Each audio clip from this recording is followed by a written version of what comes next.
Good morning dear friends, मैं doctor Mahendra Sarang स्वागत करता हूं आपका हमारे YouTube platform English literature Guruji DR Sarang. Dear student, today we are discuss about the very most important poem written by William Shakespeare. That name is Remembrance. Remembrance is one of the most famous poem of Shakespeare, which is completely based on his friends. Throughout this poem, William Shakespeare is talking about his friends who has died away. In the poem, poet explained his completely pain and sorrow about these friends who has died away. Through this poem, William Shakespeare is thinking about his friends who always have helped him, who were really great, kind-hearted and well-mannered person. So, this poem, Remembrance, is completely dependent, completely focused on William Shakespeare's best friends who died away. Throughout this poem, the poet is trying to give true tribute to his friends. तो बहुत अच्छी poem है, कविता sonnet style में लिखी गई है, जिसमें 3 क्वेट्रेन है 4-4 लाइन के और इसमें एक कपलेट है।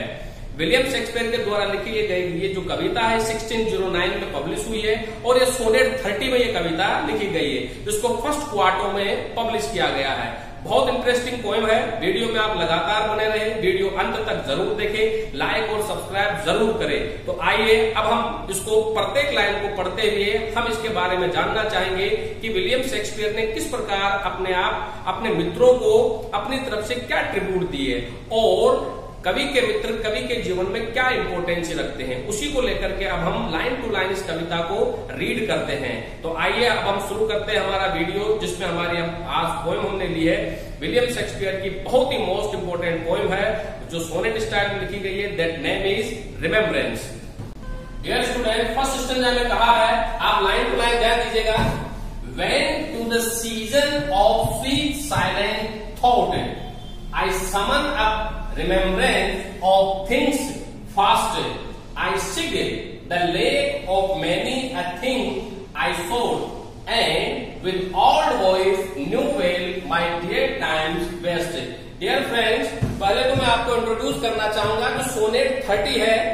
In this kind of sonnet are completely based on pain, sorrow, and these kind of accident is faced by the poet. Here, the poet Shakespeare is really in painful situation because he has lost his friends, and this poem completely dedicated to these friends who has lost away, according to poet.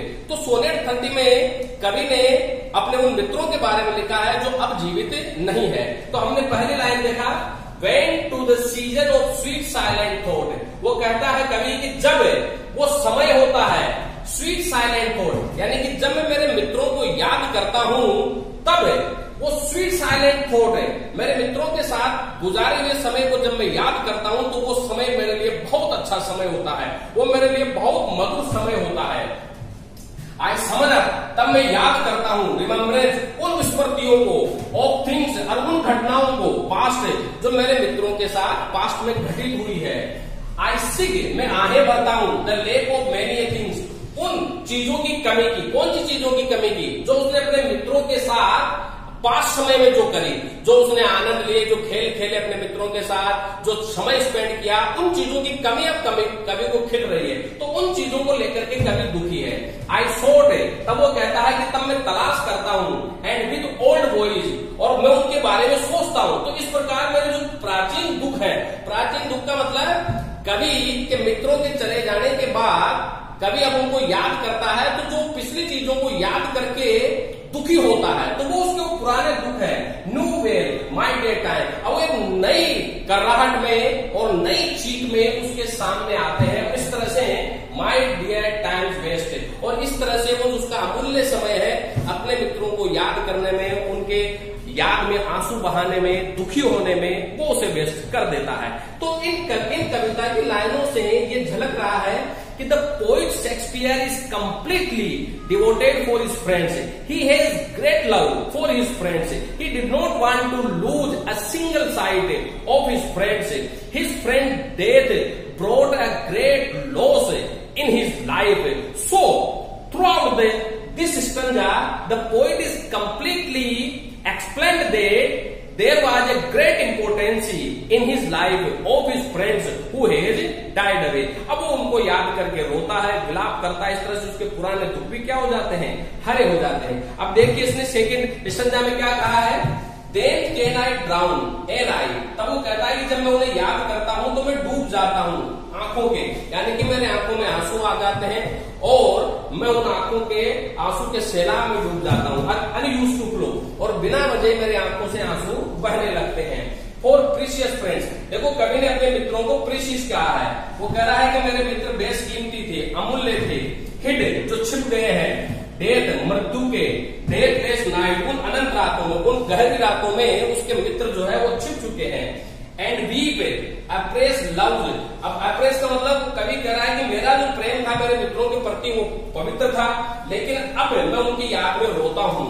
Long since cancelled वोई, और इस तरह से रो करके या विलाप करके मैं उन दुखों को कैंसिल करने की कोशिश करता हूं जो उनके याद आने से मुझे महसूस होते हैं।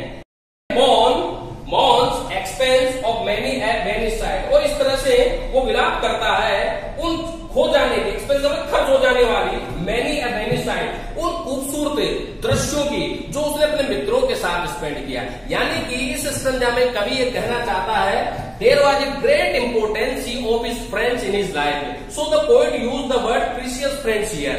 He does not want to lose them.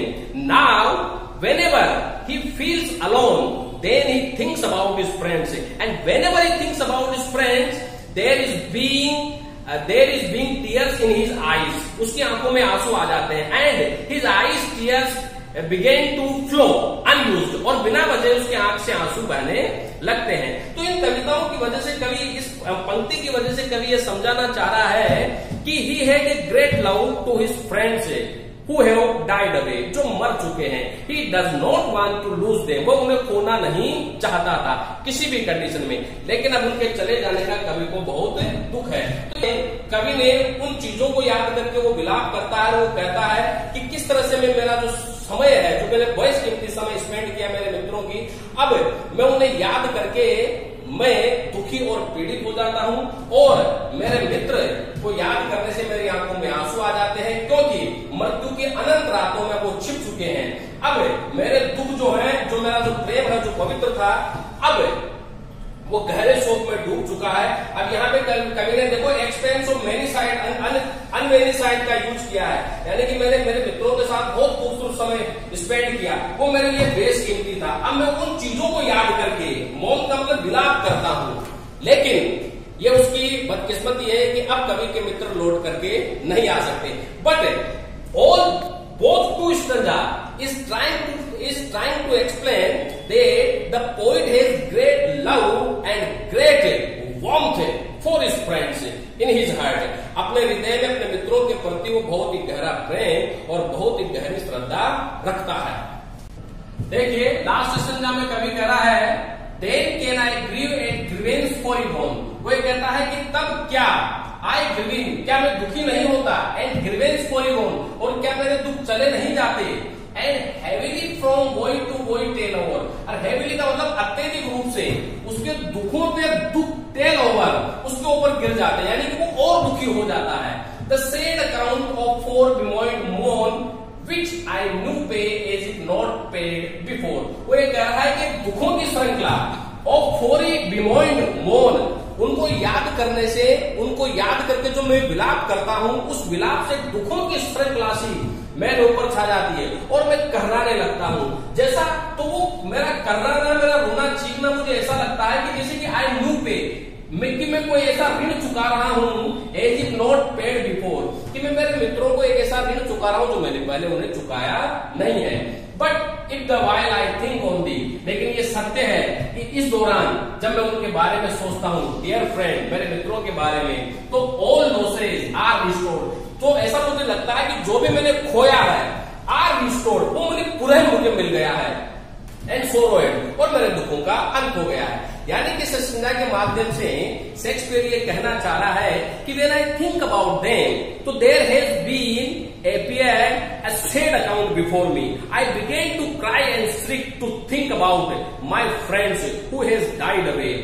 then I think that I am paying a debt that I could not pay them. मुझे ऐसा लगता है वो ऋण जो मैंने उनसे लिया, जो मैंने कभी चुकाया नहीं, मैं उन्हें चुकाने का प्रयास कर रहा हूं. But at last the poet is keep silent and he is happy that whenever I think about my friends, I became so happy. My heart filled with great joy and happiness when I think about them, and I think that all losses are restored when I think about them. कि मेरे सारे जो भी मैंने खोया है वो सब मुझे पुनः मिल गया है जब मैं उनके बारे में सोचता हूं.